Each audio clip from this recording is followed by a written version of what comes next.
Hello and welcome to Note Doctors. My name is Paul. My name is Jen. My name is Ben. And we are your hosts. We are all university music theory instructors who are passionate about music theory and music theory instruction. In this podcast, we will be talking about all things theory with some of the best music theory teachers in the country. If you want to know more about music theory and the most effective and innovative ways to teach it, this is the podcast for you.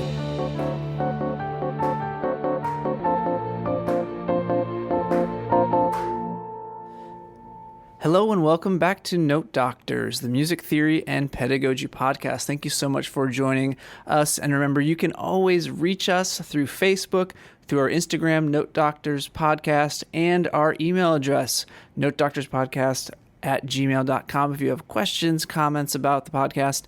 But today, our very special guest is Nicole Biamonte. This is usually when I pass it off to Jen or Ben and they read the bio, but somehow I lost the audio for Jen reading Nicole's bio, so I'm going to read it now for you. So here we go. Nicole Biamonte is Associate Professor of Music Theory at McGill University.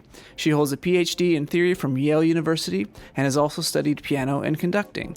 Her primary research areas are 19th century musical historicism, music theory pedagogy, and the theory and analysis of popular music, focusing on pitch structures, meter and rhythm, form, and most recently, timbre. It's a great conversation about popular music and the ways that we can think about timbre in the classroom, so stay tuned. And this is leading to me to conclude sort of even more firmly that when we keep talking about the harmony and the melody, and even the rhythm to some extent, as primary parameters, and these other parameters, texture, timbre, dynamics, and articulation as secondary parameters,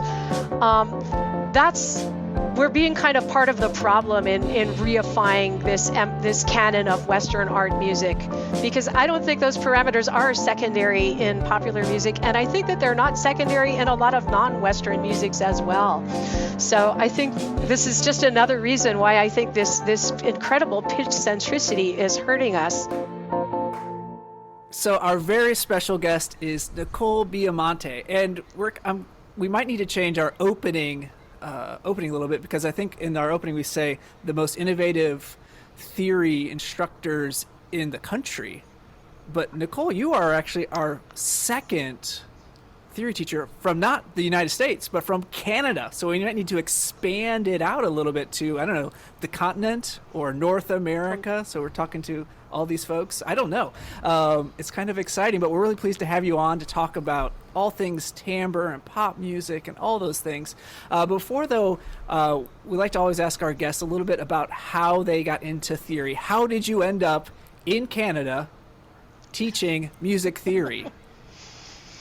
Well, it was a pretty circuitous path, actually. I started out as a pianist, which I think is probably true for a lot of music theorists. Although, having just said that, I know I have a lot of colleagues who did come to music theory through playing either keyboard instrument, or there are a lot of theorists who were guitarists, played kind of harmony instruments. But I just wanted to say that I'm really surprised in talking to more of my colleagues and finding out about their performance backgrounds at how many theorists play single line instruments, which I didn't expect. Like, yeah, okay, see? So my stereotype is a little bit off base there. Yeah. So I know, flutists and violinists. There seem to be a surprising number of trombonist music theorists also. Ben is a trumpet player and I'm a horn player. That was okay. Great. Yeah, my colleague Bob Hasagawa started as a horn player, and my colleague John Wilde started as a trombone player. So I started as a pianist. I was doing a piano degree at my local university, State University of New York at Purchase, and I liked performing a lot, but I didn't like so much being graded on those performances and having them be compared. That was kind of killing the joy of it for me, I think. And it was also an issue that I didn't really have good practice technique or good study technique. I think also, like a lot of people, I kind of waltzed through high school without really working very hard or having good work habits. And that didn't really serve me well in college either. So I had some problems with tendinitis as well. So it just got to feel kind of fraught. But I liked theory very much. I liked the emphasis on finding and understanding the patterns in music, which I find fascinating. I liked learning these different kinds of harmonic shorthand. And I think it also helped that I had a really good and dedicated theory professor, Robert Fertitta, shout out. So I went from undergrad straight to PhD. This was before the days of the internet, so I didn't really have a good sense of like what programs were out there. I just sort of applied to the ones that were generally in the Northeast because I grew up in downstate New York. And so I went straight into the PhD program at Yale, which I don't recommend. I thought, yes, I'm just going right for it and be very focused, but I kind of felt behind a lot of my peers that had done a master's degree and had written theses and more larger papers and had done more of the reading, and I ended up with a smaller network of people who could give me professional advice and support me. So I wouldn't. That is not the choice that I would make if I could do it again, even though it worked out okay. Yeah. Do you want me to continue on to how I got to Canada? I mean, you've gotten as far as what, Connecticut? So yes, you got to go a little farther north, right? So you're in New Haven, yes. So I finished my PhD in probably the time maybe more than the time it would have taken me to do 2 separate degrees, a master's and a PhD. Then they kept me on for 2 years. As an instructor teaching the big pop history and jazz history courses, because that was already an area of interest of mine. I should maybe even talk a little bit about my dissertation work. I originally wanted to write a dissertation. See, Canada was a thing from the beginning, because the dissertation that I wanted to write was on the Canadian progressive rock trio Rush, because I loved their music, and it's what's called sometimes muso music because they use a lot of weird modes and a lot of weird time signatures. And it's texturally really interesting just because there's a trio, and the norm for a lot of rock bands is to have 4 people. So I was very interested in talking about these different musical parameters, and none of the faculty there were very interested in hearing about it. I was really strongly discouraged from writing about popular music and was told people will never take you seriously and you will never get a job. Which is ironic, because that is actually a big part of the reason that I was hired at McGill, was because they wanted a popular music specialist, in part just to have that area represented because it's a growing area of the discipline, subfield, I guess, but also because we have these big programs, grad programs in music technology and in sound recording, and most of those students are working on popular repertoires, so it's better, they wanted more support from the theory side of things. So I ended up writing on modes anyway, but I ended up writing on modes in 19th century music in Beethoven, Brahms, and Schumann. Originally, Schubert was on that list as well, but all of the things of Schubert's that I thought were modal kind of melted under my hands. There's no modal Schubert. There's lots of flat 2 and there's lots of major minor mixture, but there's not things that are like the old modes, Dorian, Phrygian, Mixolydian. But there's plenty of that in Beethoven and Brahms and Schumann, and what I was hoping to come up with was kind of a Grund theory of modal harmony in the 19th century, like how does this construct that was originally melodic work when you kind of plunk it into the context of a couple of hundred years of functional harmony. But I didn't come up with a grand theory of everything, because really each piece kind of constructed its own language in that way. So I did come up with a system of sort of basic categories like modal inflections, modal melody, modal harmony, modality. Came up with kind of degrees of modality, I guess. And then I related that to the historical impulses that came from, that some of them are imitating just historicist music or religious music, or kind of faux folk music was such a big trope then, or exoticism. So I had enough pages, even if it wasn't a grand theory of everything. So I guess that was good enough. But they knew I was interested in popular music, and I paid for some of grad school with doing like piano bar gigs at local places. So I knew some basic jazz. So I enjoyed teaching those classes in pop music history and jazz history a lot.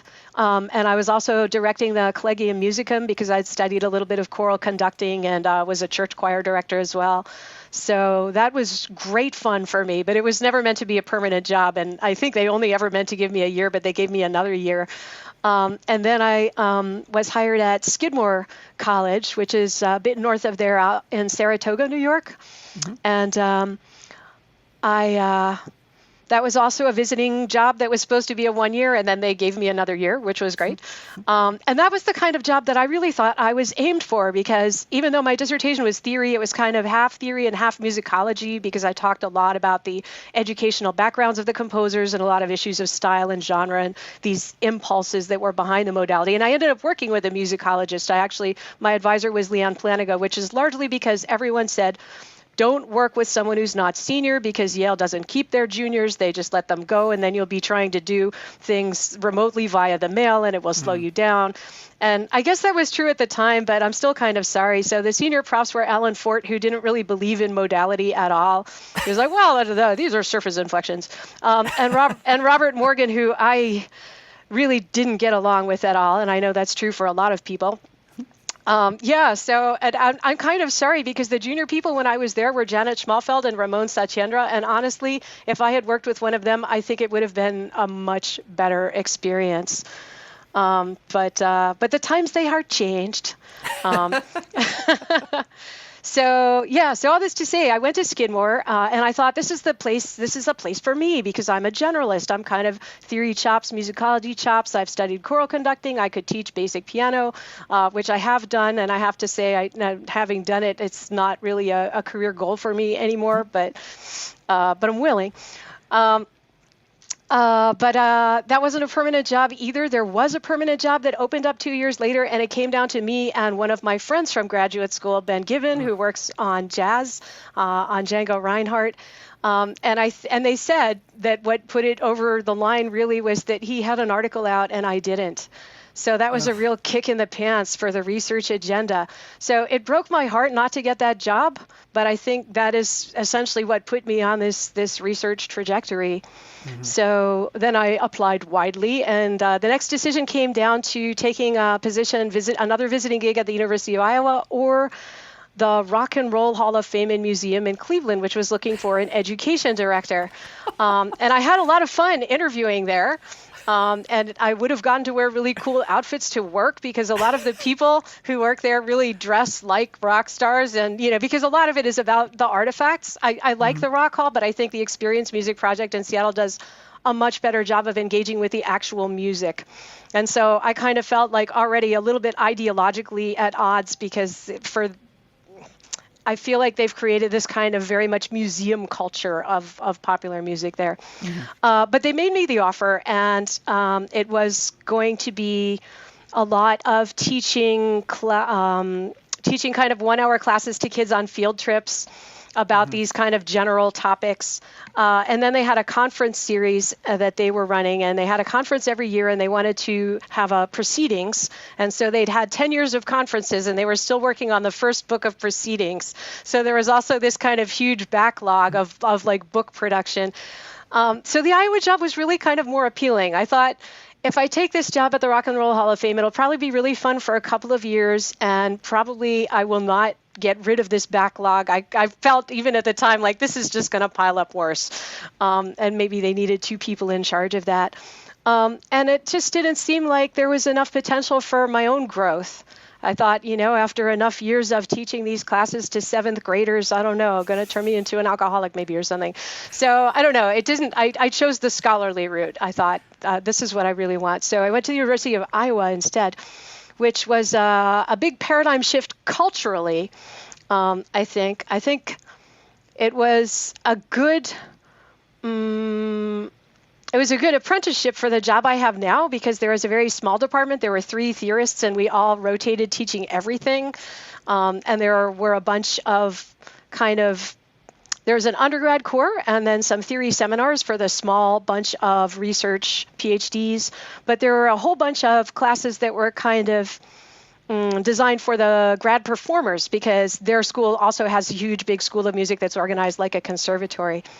And I kind of miss teaching those classes. I kind of miss teaching those in-between seminars that are kind of a mix of breadth and depth. I kind of don't do that anymore. I'm very much a specialist. And there's advantages to that, right, as well. I'm privileged, really, to work with these students and to have the colleagues that I do. But I still miss the kind of generalist aspects of these other jobs that I had. So that was also a visiting gig, and they had a tenure track job that opened up the next year. And when that came around, there were two of us who were visiting there, me and Bob Cook, who has since actually left the field, possibly because of the way that the way it wasn't, we weren't really treated so well. And so one of the ways in which we weren't treated well was the search committee said, oh, well, it's so awkward to have your internal candidates because then they're like interviewing for the whole year. So we're not going to consider any internal candidates. And that was really bad professional behavior because, that position was held out as bait during the interview. I don't know that that's the move that I would have made halfway across the country for just the 1 year. So then I went to San Antonio, where I made some great friends, and I had an excellent time and played some fun gigs on the Riverwalk.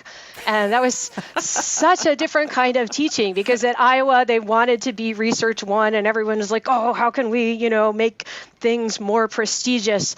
And at San Antonio, I think they were just accepting that the Austin was the flagship branch, and everybody was just a lot more relaxed.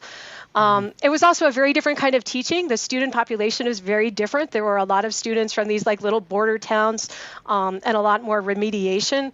But I just feel like both culturally, I guess, and institutionally, everything was just more chill. And I miss that a little bit. But the search at Iowa failed, and they ran it again the next year. And I had already fallen in love with a man who is my husband now, who is in the musicology area there. So I went back to Iowa and taught there until I was about to go up for tenure. And then the McGill job came up, and I said, oh, wow, the McGill. And they're looking for someone who does pop music. And I probably won't get this, but I'll throw my hat in the ring anyway.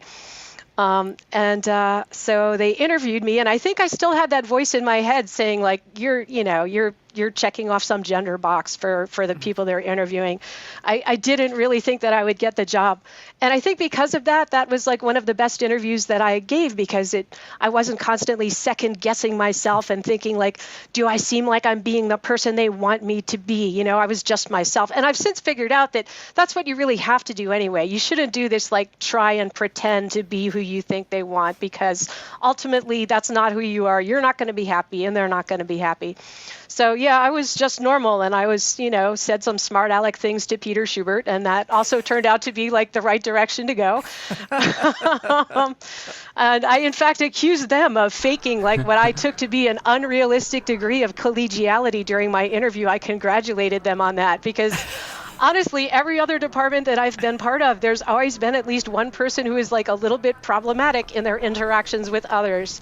And so I'm so grateful that I'm in a department now where we don't have that. Nobody is a jerk. I mean, unless it's me and I'm not aware, but I don't think so. I hope not. So it's a really collegial department, and I'm happy to be there. And it was, again, a bit of a paradigm shift. I had the idea that moving to Canada was not going to be that different from the States, but really I moved to Quebec, which is sort of its own little nation within Canada, and very much considers itself to be sovereign. In fact, they didn't. There's a part of the federal constitution that they haven't signed on to. And so there's also the language issue, but really a lot of the governmental framing, for example, their parliament should be called the provincial assembly like everybody else's. All the other provinces' parliament is the provincial parliament, but Quebec's parliament is the national. You were on such a roll. Is the Assemblée Nationale. So there's a bit of, I don't know, kind of I guess jingoism there, and it is definitely Jen, more different. It's more like, I guess, Europe light. So that was a change. But now that we're used to it here, I really like it a lot. There's a good system of public transit. There was a big initiative to improve the bike paths about 5 or 10 years before we moved here. So it's also really bike friendly. Obviously, it's culturally really interesting. There's a lot going on. The food is good. Yeah, so I'm pretty happy here. It's a beautiful Well, thank you for just sharing. Yeah, that, because I think it gives a taste of what it's kind of like out there. Folks who are in graduate school, they don't always know what it takes to get a job, and the hoops sometimes, or just the left turns, or the disappointments, the doors closing and the other windows opening, those kind of platitudes. But it can be a winding road to get to eventually where you feel like you want to be. And if that's at a tenure track place, great. If it's at a lecture job, if it's something non-academic, that's great too. But, you can make it as long as you kind of have your eyes open and you're kind of looking towards what possibilities you have, I suppose. Yeah, and I have to say I'm presenting this as kind of this success story of I left these other jobs, but I ended up here and I'm happy. The thing that has been the casualty of that has been my husband's career, because he left his job at University of Iowa to become a trailing spouse here and has been an adjunct here ever since. So I'm a bit subsidizing the exploitation of his labor, which is, I guess, my only real discontent with that. But on the other hand, I mean, we are making it work. we live in the same place, and that's better than a lot of academic couples are doing. That's true. Yeah, that's true. Absolutely. Yeah.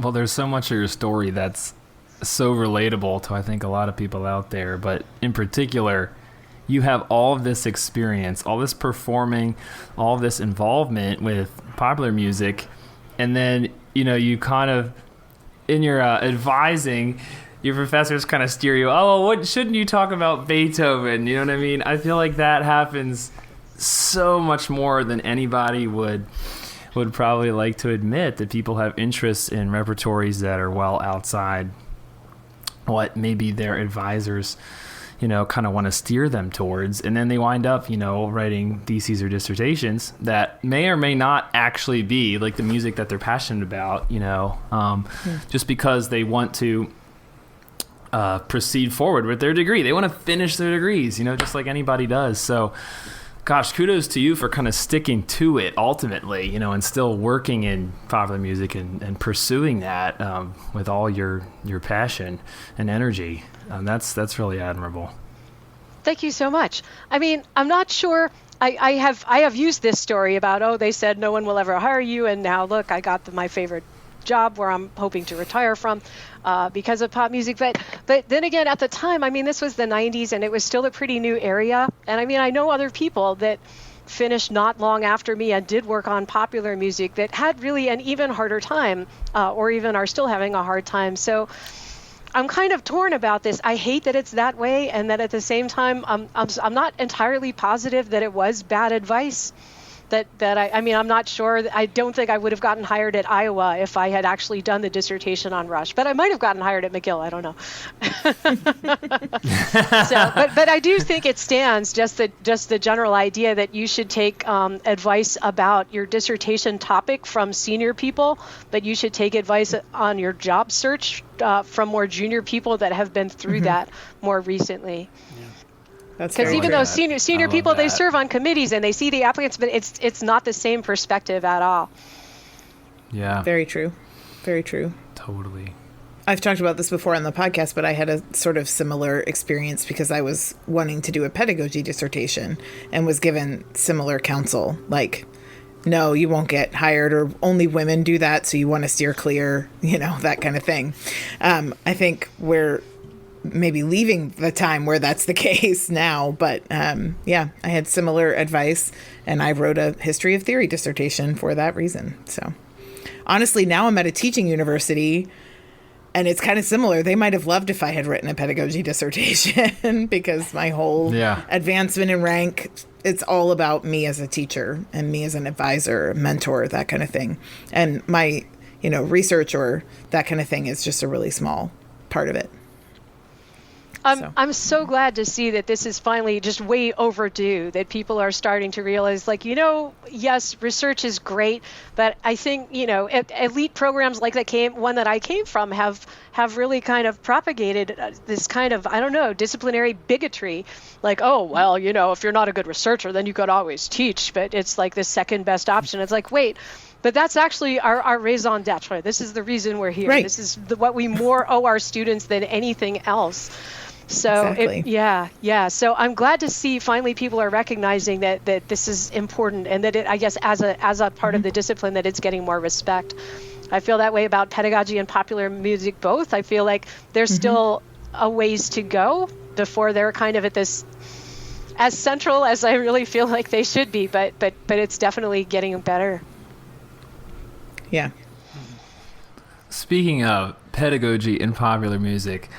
I have presented, I don't know how many pop tunes in my core theory classes over the last, however many years.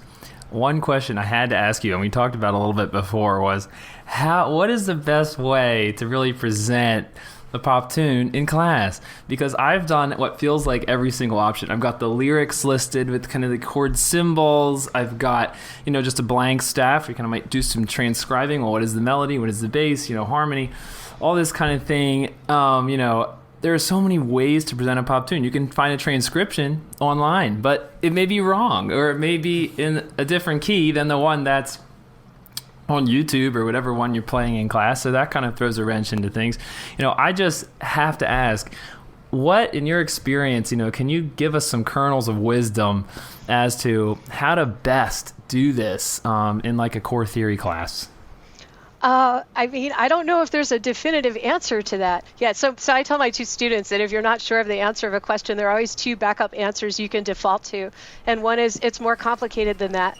And the other is, it depends. Yes. It depends on the context. And those are just usually true across the board. So my students now troll me all the time with these answers, but that's okay, because again, those are usually true. So that sort of leads to other things. So for me, I think it depends on what my objective is and what I'm trying to show. But one of the things that I definitely do is try to expand the range of kinds of notation that they've seen beyond traditional staff notation. So actually, no, I would say my default answer is that I do tend to like the published full band scores that have bass and drum parts. And I would say more than anything, when that is available, that's what I most prefer to use. Even though sometimes there's the big book of the Beatles complete scores, but there are a bunch of other, there's, I can't remember what publisher puts this out, but it's a transcription series called Off the Record, and they have some full band ones that are good. And then there's a series called the Japan Full Band series that has the complete texture. But that's just a tiny percentage of the music that's out there that's available for. But I like to use that because I think that students tend to default either toward listening to the vocal line or whatever the melody is, or listening to whatever instrument they play if they're a keyboardist. And I mean, I'm guilty of this myself. I was always listening to, the melody or the keyboard until my husband started playing bass, and now I've started paying more attention to bass lines. And when I started working on rhythm and meter, I started paying more attention to the drums. And this is going to sound very silly, but for a while, maybe 15 years ago, we were playing a video game called Rock Band that came with these little toy instruments, and you play these kind of sort of dumbed down versions of the song along with it. And that actually really helped me hear a lot. So I spent a lot of time playing the bass and drums on those, just to kind of as a way into the song from a different perspective than the way that I was used to listening. So is that research time, I guess? I gotta do some more research. I did actually get one book chapter out of it called representation in Guitar Hero and Rock Band, where I talked about their kind of I liked the fact that the notation had a Z-axis. I made much of that, but just some other things about the notation. And then at the end of the game, you get a little formal breakdown with how accurate you were in each section. And so I was talking about those formal breakdowns as analyses, and advocating particularly. I really, there's one term that I really would like to adopt, which was for their for an outro that is just a big long guitar solo over a repeated chorus pattern. I think this showed up in I don't know, Freebird and Greengrass and High Tides, and just these things that have infinite solos at the end. I can't remember which game called it this, but one of them called it End Wankery.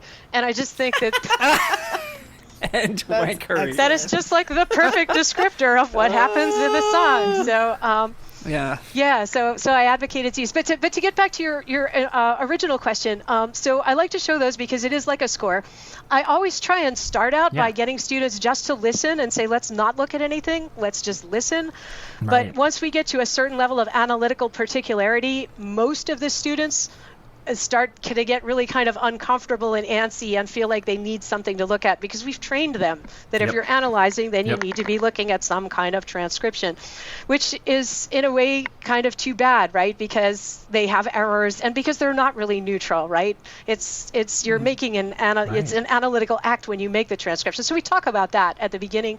And I used to have my pop class do a transcription project, but I've had to give it up these days because it's too much startup and too much time, and it's actually kind of stressful for the students. So, but what I think those scores are useful for, like especially the Hal Leonard piano vocal kind of thing, it makes a great error detection exercise. It's like, all right, so this is an approximation, but how can we fix this and how can we make this better? But the other systems that I really like to show them are shorthand kinds of things, like both lead sheets and chord charts that don't have the staff, that just have like the chord charts with the melody. Yes. I'm a big fan of those kinds of notation. I also like to show them there's usually, I show them at some point some piano vocal thing that has like regular tablature, but I also really like to show them internet tablature. Again, one, because there are a whole bunch of students that are already using it and playing it. And two, because it actually is kind of a good introduction to a post-tonal way of counting the semitones, because the numbers are the same there, right? A fifth is 7, which was very weird for me when I first encountered this in grad school. But if I had thought about it in terms of a guitar fretboard, it's just a lot more intuitive and it makes a lot more sense.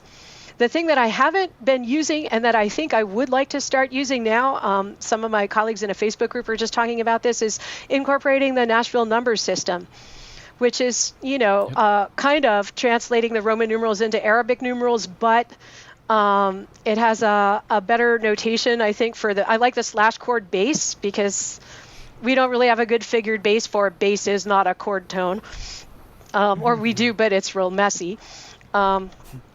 And also just because there's some rhythmic markings there as well. So it gives, or at least I guess metric, I should say. It conveys a little bit of the metric aspect as well. And even more because it's an actual practical system that's still being used. And so I think maybe for students it'll seem a little bit less kind of abstract and dusty than this Roman numeral figured bass kind of system. Yeah, this is the first time that this ever happened to me, but I had students, I teach lead sheet symbols and Roman numerals kind of together, and I had 2 different students put Nashville numbers. I asked for them to write lead sheet symbols above on a homework assignment or something, and they put Nashville numbers instead of the lead sheets. Oh, and I was like, that's interesting. Like, in their mind, that's what a lead sheet symbol is. So then we had to circle back and be like, let's define a term. But yeah, I think they are really useful. And a lot of students, especially if they're playing in like country bands down here, that's pretty common. A lot of them are already using them quite a bit. Yeah, I mean, even just in the context of doing the piano bar stuff, sometimes I end up, playing with a rhythm section and well, I mean, these days someone will whip out an iPad that has the real book on it, which is extremely helpful. But, definitely in the old days, I've written tons of charts on a napkin using Roman numerals. So this is just like a simplified version of that and an easier, quicker version to use the Nashville number system. Yeah, I have to say, that was a great answer, by the way. I default to putting on the front of the page less information, maybe just a few key lyrics, listen to what happens in this particular moment and use the lyric there or a lead sheet. And then on the back, I'll provide, like you say, something that they can more follow along with so that people aren't getting lost in the in the mix, whether that's from the real book or an internet transcription or what have you. I almost never do that except when I'm specifically talking about music and text is the only time where I give them just the lyrics. But I'm glad you said that because I think that I should think about doing that. That's one of the things that I've actually noticed on especially the site genius.com. Their lyrics have these formal designations that are usually pretty good. I mean, they're not up to the moment. They don't know dance chorus and complement chorus and the very newest research.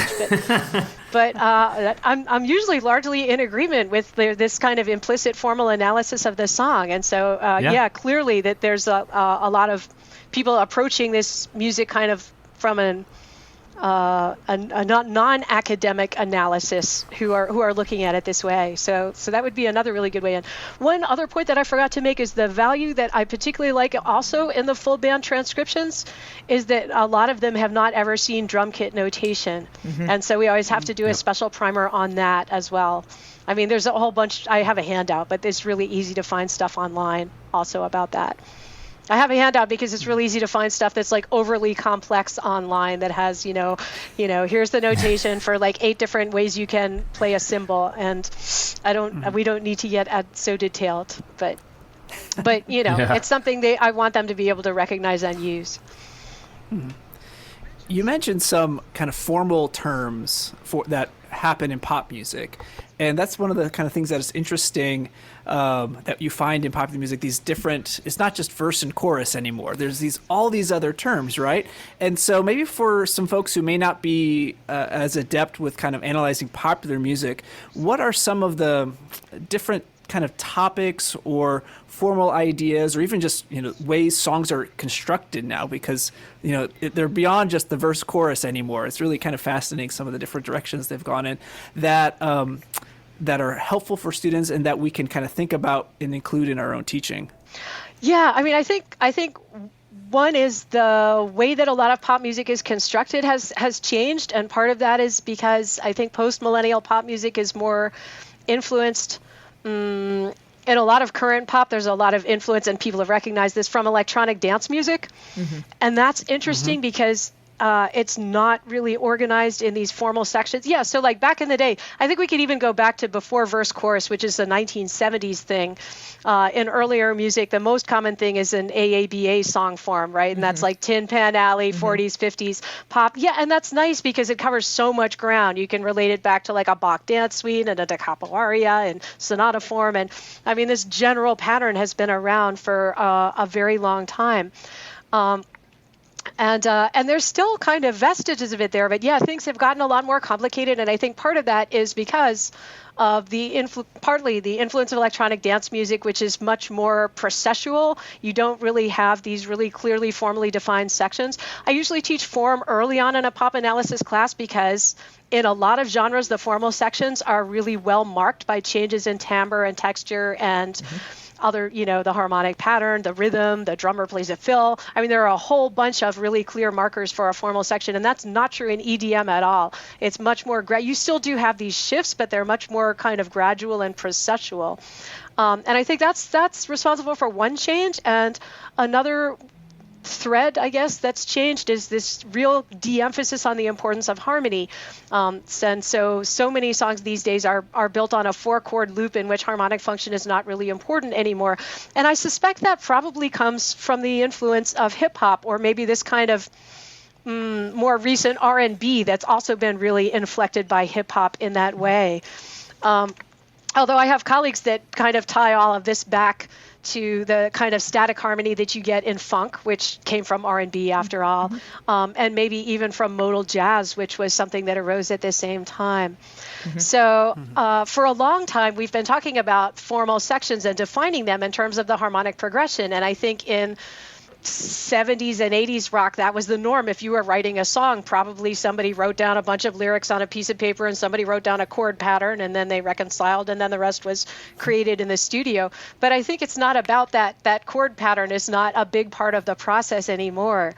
So yeah, I think there are some new kinds of sections and then some old kind of sections that work in different ways. And I think that some of these new names are actually some things that have been there and we just didn't really recognize them. So even though we really talk about the dance chorus as being this kind of heightened post-chorus designed for dancing in post-millennial music, I can think of examples of things like that from like Mariah Carey's music from the 90s. So I think it's been a thing in dance music earlier than it's been recognized so far. Yeah.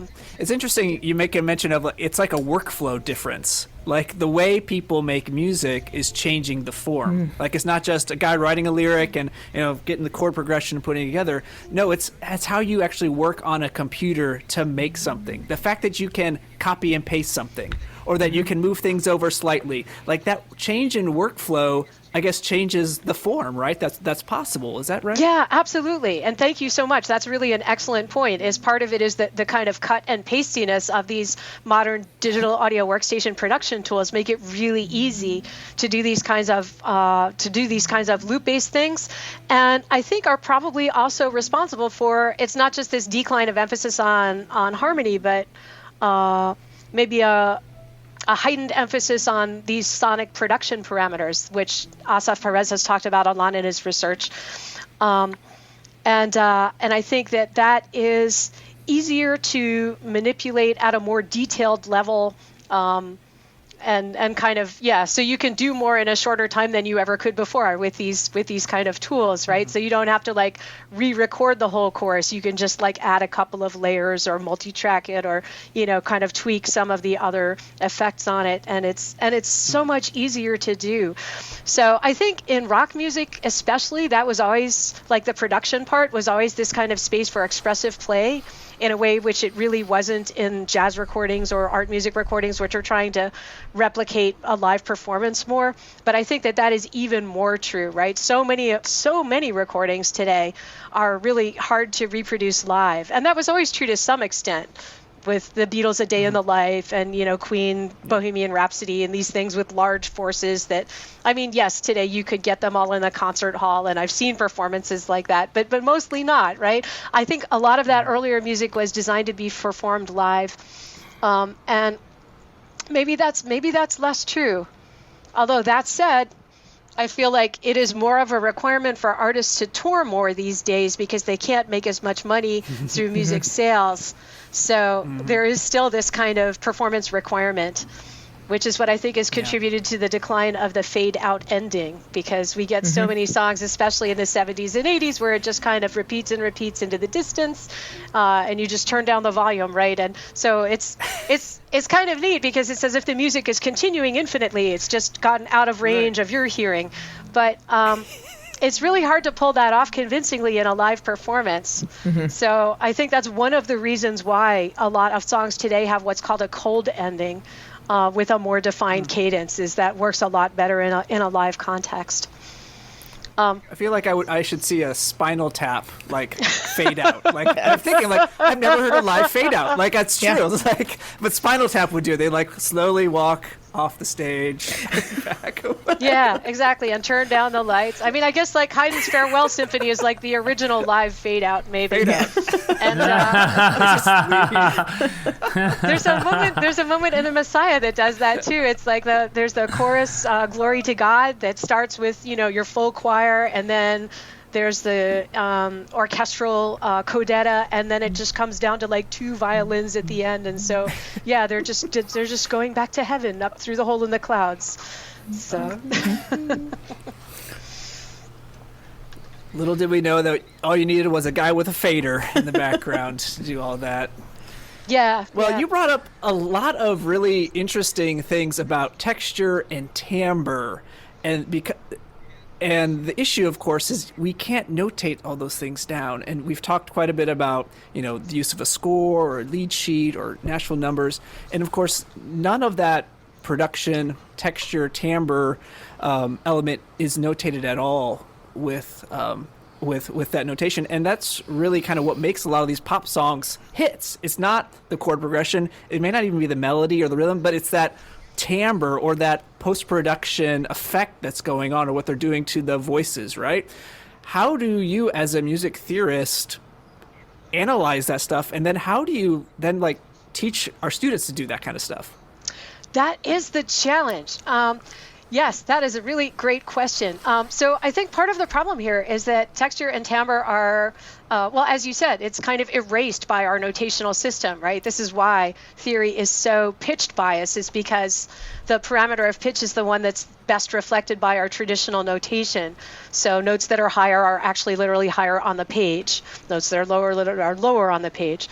And rhythm, notes that are later in time are like further along to the left. But in terms of our rhythmic symbols, they're really just completely abstract, right? They don't really have they do have an obvious relation to duration in that as the notes get shorter, the symbols use more ink, which seems actually maybe kind of backwards. Like maybe a 64th note should really be a breve, and vice versa. Just in terms of like the simplicity of writing them, right? For a short note, wouldn't you rather have a dot than something with like 4 little fussy flags? So, and I kind of wonder, there was a while there, and there are these, I think, some Renaissance examples of like proportionally durational notation. I kind of can't imagine how many pages of a score of like a Bruckner symphony or a Wagner overture would be. But as a scrolling score, like if we were all looking at electronic screens, that could work, something more like piano roll notation that was maybe more intuitive about the rhythm. And that would be nice because it wouldn't force us to kind of quantize everything to the nearest 16th like we so often do, which I think does a certain amount of violence to the expressiveness of micro-timing. So I think that's part of the problem. I think another part of the problem is just that we really don't have these very well developed methodologies yet for analyzing either texture or timbre. For texture, I mean, our model is really crude, right? We have these 3 big categories of monophonic, homophonic, and polyphonic. And then we have this extra category of heterophonic that we kind of only use for non-Western music. So it really kind of plays into this whole chauvinism of Western art music. That we focus on these parameters. So I'm working on a kind of a more nuanced model of texture that is right now kind of framing those along a big circle. And so one axis is how many layers you have, how dense it is. Essentially, is this a melody or is it like a thick, more harmonic thing? And then the other axis is how coordinated are those layers. So is this like block chord homophony or is it a fugue? And I'm trying to kind of range things along that. And so I'm hoping that will be something that's more inclusive. And I'm also part of a group that's working on timbre. This is a big new direction for me, which is funny because I've already made a couple of left turns in my career. Originally I was working on 19th century kind of historicism in Austro-Germanic music, and then I moved to pop music. But even then I was working on kind of what I think of the easily accessible parameters that already have well-developed methodologies like pitch, structures, and form. And then I started to notice that, I'm not talking so much about rhythm and meter, and that seems incredibly salient. You have this drummer banging out the beat, and that really lets everyone else in the band have a more complicated rhythmic line. And creates a lot of potential for interesting dissonances. And it also helps us kinesthetically engage with the music, right? It makes you move, dance or clap your hands or play air guitar or whatever, however people respond. So, I thought this is the important thing to be talking about is rhythm and meter. And then I thought I was good. But I've come to realize that, we need this new model of texture. And then the timbre thing, I was actually invited to participate in this project by 2 colleagues of mine that are working on timbre in art music. My colleague Bob Hasegawa, who also teaches theory at McGill, and my colleague Stephen McAdams, who is in the music technology area at McGill, but he's an affiliate theory professor, so we co-advise with him a lot. So they have all these big grants to do these huge studies of timbral combinations and how we perceive timbre in orchestration and art music, and they were realizing that this is a really important thing in pop music as well. And asked me to come on board and lead an arm of the project analyzing pop music. So, so I have a team of 9 people now and some money of our own, and we're doing a corpus study of, so far, this is like our pilot study of 400 songs in contrasting genres. So we're looking at 100 songs just from the 90s because we needed to narrow this down. So let's take pop as like mainstream and then what things are not like pop. And we decided hip hop, country, and metal we chose as sort of things with outlying contrasting parameters. But actually in every single one of those genres, a really interesting thing happened in the 90s. There's a stylistic change, country became much more pop-like. Metal kind of like split up from like this basic binary of like mainstream metal and speed and thrash to like all of these other kinds of subgenres of metal. Hip hop kind of shifted from sort of old school to new school. And pop pop had an explosion of a particular kind of production style as it tends to do every 10 or 15 years.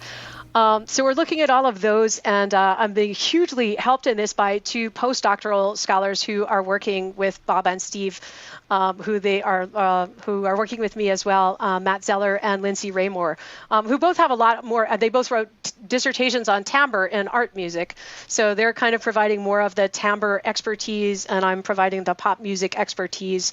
And but it's good. We're getting some stuff figured out. And this is leading to me to conclude sort of even more firmly that when we keep talking about the harmony and the melody and even the rhythm to some extent as primary parameters, and these other parameters, texture, timbre, dynamics, and articulation as secondary parameters, we're being kind of part of the problem in reifying this canon of Western art music, because I don't think those parameters are secondary in popular music, and I think that they're not secondary in a lot of non-Western musics as well. So I think this is just another reason why I think this incredible pitch centricity is hurting us.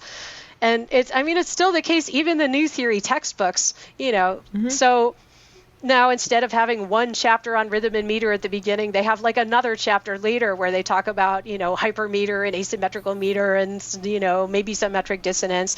Maybe there is now a chapter on timbre, but it's still very much all about the harmony. And I get that that's so interesting within this kind of narrow repertoire of Western art music, but we just kind of need to get away from that colonialization of all of these other kinds of musics. So true. What are some things you bring into the classroom to talk about timbre? That I bring in other than music? This is the perfect question, because this is timbre week in my pop music analysis class. Awesome. So this and actually even for me, I used to have a class on timbre, and now at least we have two classes on timbre. But actually, I think maybe next year I might be teaching a whole seminar on it. So I think for now it's still. The best way in is to kind of be pretty genre specific. So for the readings that we're doing for tomorrow, a focus on instrumental timbre, I decided to kind of take two different tacks. One was to look at guitar timbre, because that is so important and is such an important expressive parameter, and also just kind of like a marker for a lot of rock-based genres. So we're reading an article from the collection Fink's Relentless Pursuit of Tone on guitar distortion, as how it's changed historically over time. And this is not really a main focus of the article, but then kind of the analyses that I want to talk about, or let's talk about the ways in which this is used as a structural and expressive parameter. The real obvious one is there are a lot of examples of verses with a clean guitar tone and choruses with a distorted guitar tone, but there are some other more, kind of like text painting-like uses of it, I guess more expressive uses of distortion. And then the other half of that class is going to be on Megan Levengood's article in Music Theory Online, about the novelty layer and the timbres of the Yamaha DX7 synthesizer in a lot of 1980s pop music. So we're going to read that. And the thing that I was wondering as I read that was, are there other examples of novelty layers in other musics? And I started looking around 70s, 90s music. Can I find novelty layers? And I didn't find a really great example, but I think I am going to throw that out to the students and see if anybody has one. So I'm just going to collected a few other examples of non-normative instruments that change their function, like in the Rolling Stones' Ruby Tuesday, there's a recorder line. There's some recorder line that has kind of a counter melody that, if it wasn't all the way throughout, I'm not sure really. I guess I want to talk with my students about whether they think that's a novelty layer or just a second line of the melody layer. Versus in Stairway to Heaven, the recorders are definitely part of the harmony layer. They're not part of the melody. So I just want to talk about those kinds of things, like how this particular timbre is being used with a different functional role in the texture. Yeah, so for me, the way I teach timbre is really very much tied to texture right now. I think it's hard to teach timbre because we perceive it so well. Studies have shown, like, evolutionarily we've developed to like hear these these things with this very kind of fine-grained particularity. And that makes sense, right? Because if you have some sound source, out in the jungle, you want to know if that's likely to be a predator or prey, right? So we're good at identifying those kinds of sound sources. And I think one of the points I like to make is that no one knows this show anymore, but there used to be an old show, game show called Name That Tune, and people would place bets and say, I could name that tune in 5 notes or 2 notes or something like that. And the thing is, I think that was almost never about naming the tune. I think that was almost never about the contour of the pitch. I think that was almost always about the timbre.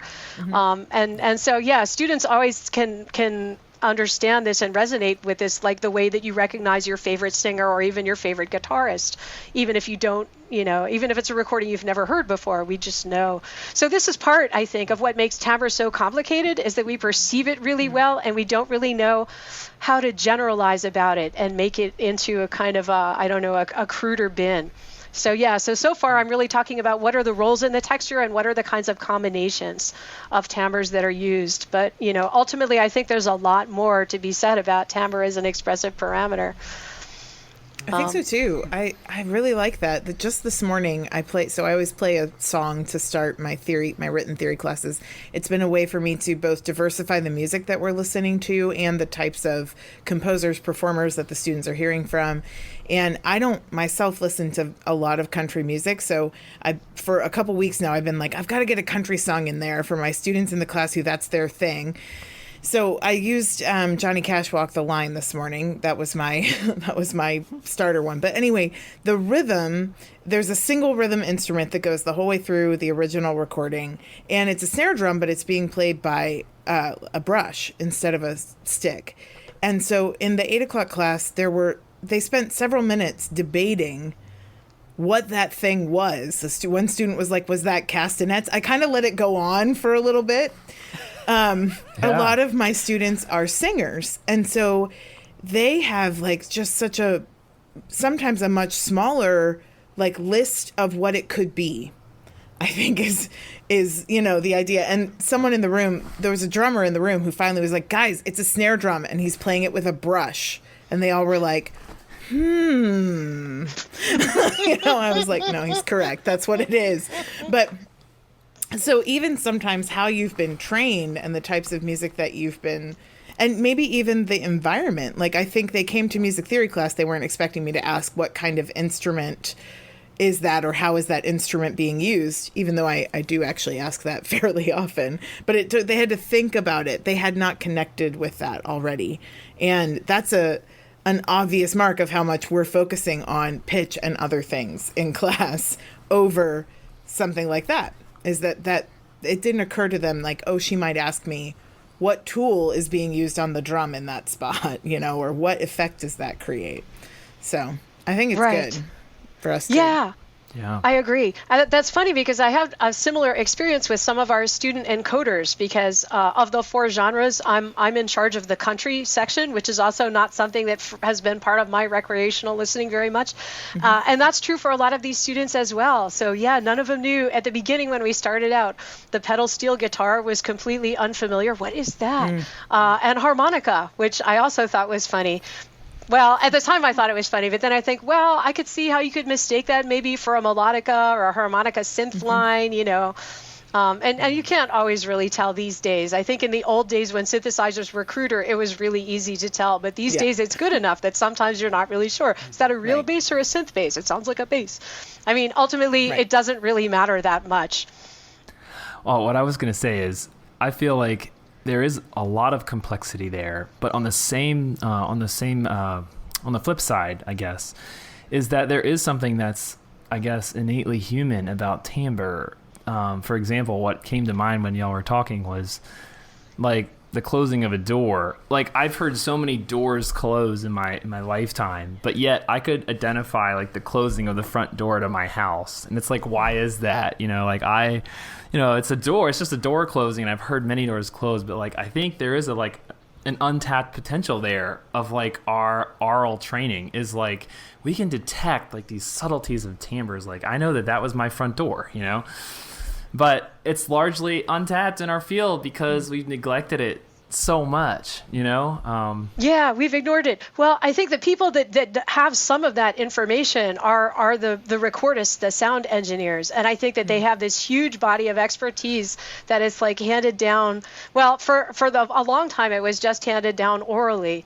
And so this is actually something that I'm actually just starting to look at myself, is that there are like ear training for record production books. So just because, yeah. I mean, I have some base, I know what compression sounds like and reverb, but once again, this gets at this just incredible level of detail.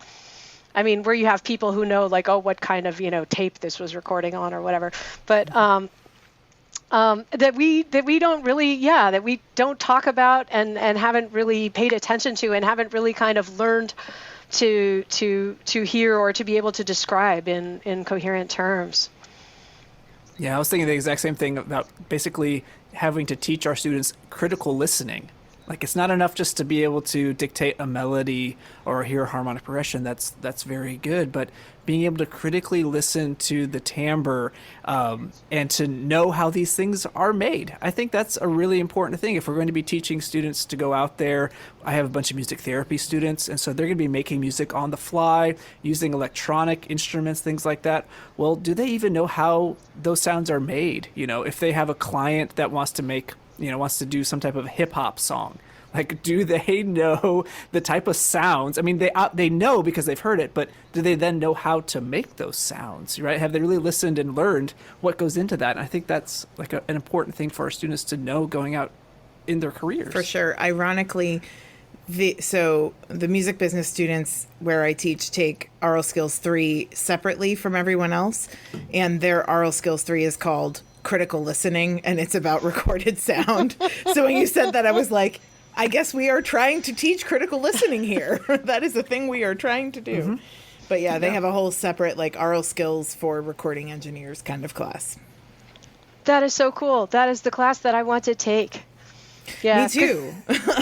Because the other thing that is coming up in my own pop music analysis class to get ready for their presentations at the end of class is that I say you have to have audio examples, and I don't want them to just and they must be faded in and out if they're going to be excerpts. And so I'm going to give them like a little primer on here's Audacity, here's Sonic Visualizer, and here's Ocean Audio. And at the same time, I'm kind of torn because it's like I have to have this really quick practical tour of like, okay, here's how to like cut an excerpt, and here's some things you can play with, but mostly you need the volume and the fade in and out. But they're such powerful tools for free. I mean, I think it would be really neat to kind of integrate using those into some kind of maybe combined like musicianship and analysis course using those kind of audio editing tools. That would be really neat. For sure. Yeah, we do a section at the end of Aural Skills 4 where I have my students learn the different basic waveforms and be able to identify them aurally. Oh, cool. And then we have a dance party at the end of the semester where they have to come together. Well, before COVID, they would come together and they would have like a little quartet, and they'd each have to, we would talk about the different layers, right? So you have a bass line, you have a melody, you have like maybe a harmony, you have a drum, and they each have to play it on their own little device, and they'd have to talk about why they chose, the sound that they did, because of course, like a sawtooth punches through the texture that a triangle wave doesn't, and so talking about how those sounds would work. But getting them just to listen critically and think about, okay, what is that buzzy thing that you're hearing on that dance tune? Okay, it's a sawtooth wave. All right, I know what that is. I can hear what that is, and then so. That's so neat. And do they actually dance at the dance party? Not usually not, but I have had some people wear costumes. So we don't usually, because the class is at 9:30 in the morning, so they're not really up for that. But I have had costumes and some choreography, when they're performing. So it's a good time. Oh, nice. Yeah. So ultimately, what I'd really like to see is, and in fact, I've been talking with two of my colleagues, Bob Hasagawa and Ed Klorman, about what we could do to revise our especially our undergraduate core curriculum to be more inclusive, both of musics and of different kinds of students and different kinds of interests. So I think we're going to spend next summer like writing a grant to do this. But the thing that I envision that I would like to see happen is some kind of modular curriculum, not exactly like the one that Megan Levengood has proposed, which is still kind of focused around a lot of, it's kind of a revision of a traditional thing. I'd like to kind of throw the whole thing out and start over, and really focus for a 4-semester curriculum. I think I would like to see 4 terms that were just focused on particular parameters, and then within that, whatever maximal diversity the instructor can fit within that. So I think it'd be good to start with a semester of form, because that's easily hearable and less it can be. It's easier to do an analysis that's less score-based than other parameters that are on a smaller scale.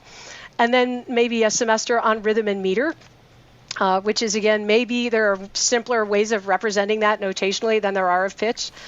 And then a term of pitch structures, or because we are lucky and we have a 5-semester theory sequence, maybe I would separate that, if we were still having 5 semesters, into a melody semester and a harmony semester, and then a semester on timbre and texture. And I'm not sure that should be last. I kind of feel like none of them should be last, right? It's a problem there. But I'd really like to see something like that, because I feel like that would provide a much better framework for including popular musics and non-Western musics. Absolutely. Yeah. Because I'm tired of looking for, totally. I need an augmented 6 chord, and you can always find one in the Beatles, right? Right. But jazz, they're all over jazz. Yeah, right. Jazz. Of course, in jazz, I'm like, this is really a tritone sub. It just goes to another dominant. Nicole's MTO article. I cited that this morning in class. No, really. I have to say, if I were writing that now, I feel like I tried a little bit too hard to make this distinction of how they were different. I think, yes, fundamentally there are some style things that make them behave differently in these different repertoires. But fundamentally, I think I really should have admitted that this is 2 different names for basically the same thing. Yeah, the way I teach it is just like, it's a German or a French or whatever if it goes to a dominant function chord, and it's a tritone sub if it goes to a minor 7 or a major 7, like in a jazz chart when you're reading it. That's the difference in how you label it. That's pretty much it. But in jazz, of course, it's not doing the classic like fi and lay resolving out to so. It's not doing that. It's right, essentially Yeah, but that's true of a lot of the voice leading rules also, true. Right? So in classical, 7th goes down, 7th goes down. Right. But in jazz, 7th hangs out. Oh, totally. There's 7ths on everything. They can't all resolve down.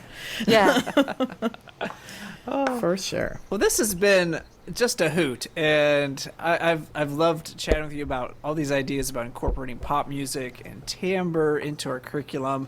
But we have to let you go. We know we promised you to be done in like an hour or so. But before we let you go, Ben, you already have your backpack on. You ready to? You have to pick up your kids, don't you? Sorry. Ben should go first in rapid fire. Yes, we have our rapid fire questions, and so just questions off the cuff. All right. Okay. And so short little sound bites. So Ben, would you like to go first? Favorite pop music example that you teach? I have to pick one.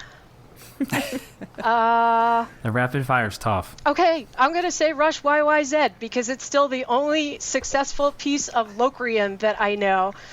And nice. It has a weird final cadence that's like very rhetorical, but it has kind of an alternate dominant of flat 5. And yet in the middle there's a little bit of Phrygian, but there's also like some normal major pentatonic stuff. So, and weird meter, of course, because as you may know, that rhythm of ba da ba ba ba da da ba ba ba da da da, that is the Morse code for Y Y Z. I can never actually remember the letters, but I can like reverse engineer it just because I know that riff. That is awesome. Paul, do you want to go? Do you want me to go? Can you go first? Yeah. I need to think. All right. So here's my question, and I'm going to preface it very mildly. I taught rhythm this morning. I always try to teach it better every time because it's the thing that always feels like it flops when you teach. Like, this is simple meter. So what is your hot tip for teaching meter so that your students stay engaged? I like to start out with teaching them to conduct, actually, and then I play them music and have them conduct along, and I encourage them to, do this in the car and all that. And so, I don't know. I think that does 2 things. One is it's it helps them internalize bodily the beat by having these motions that go with it. But I think it also, I don't know, just the idea that they're framing themselves as a conductor, it gives them a sense of like, I have some kind of, I mean, maybe ownership is not like the right word, but for them, it's like a different kind of way into the music. So that's actually really my favorite thing to do for rhythm, is to have them conduct. But also, I make them clap on 1 and 3 and 2 and 4, and we talk about the different feels of those. And I teach them the clave rhythm right away, just because it's in so much popular music. So I guess that's like my little small bag of tricks. Thank you. I love it. That's great. My question is, what is your, based off of your own experience of having kind of moving around, and what is your advice to someone who is nearing the end of their graduate times and looking to go out on the job market? I would say it gets better. So I think for me, one of the hard things, especially as a woman music theorist, is that I really kind of struggled with feeling like I needed to project a certain amount of authority. And I was very afraid to admit to not knowing anything. And it took me a really long time to kind of recognize that actually I come across as having more credibility if I just say I don't know, than to kind of try and put up this window dressing or like fudge or whatever. So that's been part of it. I guess part of it has been kind of recognizing that I don't need to know everything to teach people something, that I know enough. There's that kind of pedagogy chestnut of, be the guide on the side and not the sage on the stage. And the other thing that was really helpful for me as a beginning teacher, I know you didn't really ask specifically about teaching, you asked about the job market. And I guess my advice there is I think I've already said, just to be who you are and don't try to be who you think they want you to be. Just be your authentic self. And if it's a good fit, then it's a good fit. And if it's not, then really that's not the job where you are going to have a happy career anyway. But the cheap tricks that have really helped me a lot as a teacher, the first time that I was going to teach one of those big 100-person lecture classes, I was really nervous about this. And someone said, you know what you should really do? Talk like a preacher. And I thought, I keep saying cheap because I thought, oh, wow, yeah, okay. And then I tried it out. And I think part of that was just encouraging me to have a more extroverted teaching persona. So, I walked around more, and I mean, I'm Italian, so I talk with my hands a bit anyway, but they're usually kind of right here in front of my face. So I made big gestures and, touched things. And that was really incredibly effective. And also to just not be afraid to be your own weird self and make your stupid jokes, because the students will laugh even at the bad jokes. You don't. It's better if you can make a good joke, but really any kind of joke is good. And a lot of silly props that I use. I had for a while this. I think it had started out life as a Christmas wreath piñata, but anyway, I had turned it into like this big model of the tonettes that my students named the tonal bagel. And I think this is what I really need. I need some kind of inflatable bagel that I can draw tonettes on. But also someone gave me these little finger puppets of composers. And so sometimes I make, Mozart and Beethoven have little arguments about parallel fifths. And so see, it's working on you. You're laughing. It is. So again, these are it's cheap tricks, but easy. And so I always wear a costume on Halloween, and I always have students who get really like disproportionately excited about that. So honestly, I think whatever we can do to liven it up and just admit that we're humans, and this doesn't all have to be this deadly, serious, dusty, abstract thing, is all to the good. Because fundamentally, it's not. But I think that some areas of the discipline have, in the kind of mill that they've had to go through to be accepted as an academic area of research, I think they've kind of suffered in a way. I don't know. I just think, especially when, we're, as Dimitri Tomasko has said, and I know people have issues with him, but nobody, because we're music theorists, part of the beauty of being a music theorist is that nobody dies if you get it wrong. And that's really a very freeing thing. So I really think we should just stop taking ourselves so deadly seriously. Well, and if we can include more of the music that students are listening to and it's happening now, we'll feel a lot more relevant and not like we're just this, in this dusty history. Well, can you tell us just a little bit about how people can find you, if you, of course, want to be found, but if people want to reach out to you with any questions, ideas, and just kind of some of the things that you're working on. You mentioned your project that you have going on, but things that you've got in the works. Yeah, sure. So I'm at nicole.biamonte at McGill.ca. So I'm easy to find, or if you just Google like Nicole and music theory and McGill, you'll come up with my page and my email. What else am I working on? I did my first collaboration with my husband, who, as I said, he's a musicologist, and he actually started as a Weber, well, I shouldn't say started because he still is.